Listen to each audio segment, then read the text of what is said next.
Alam mo ba na ang bawang ay pwedeng tumubo kahit walang lupa? Pwes panoorin mo ito para magkaroon ka ng idea.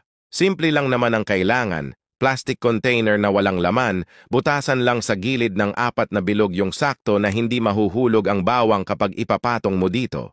Depende na sa inyo kung gaano karami ang container, pwede ang 4 o 5 container nakadepende sa inyong bawang na pinapatubo. At lagyan nyo ng tubig ang container pagkatapos. Ang gagawin naman sa bulb ng bawang ay kailangan nyo itong balatan bago ipatong sa ibabaw ng container dahil para mas mabilis itong sumibol at magkakaugat. Ang paglagay ng tubig ay kailangan tamang-tama lang. Ang importante ang puwitan ng bawang ay mababad para mabilis ang pag-germinate at pagkakaroon nito ng mga ugat.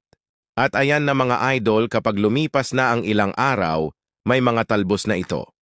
Kapag umabot na ng 2 linggo ay ganyan na magiging resulta, kaya pwede na itong itanim sa permanenteng lupa upang mas lumago ang mga laman nito. Paghiwa-hiwalayin lang ang mga butil na may talbos para mas marami kayong matatanim sa lupa at maganda ang pagkakaroon nito ng malalaking laman.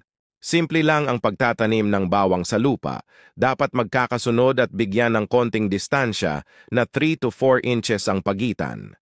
Dapat din ang lupa na tinataniman ay mataba at buhaghag na lupa na sa ganon mas maging mahusay ang pagkakaroon ng malalaking laman ang inyong halaman na bawang. Sipag at tiyaga lang ang kailangan para sa mahusay na animo. Maraming salamat!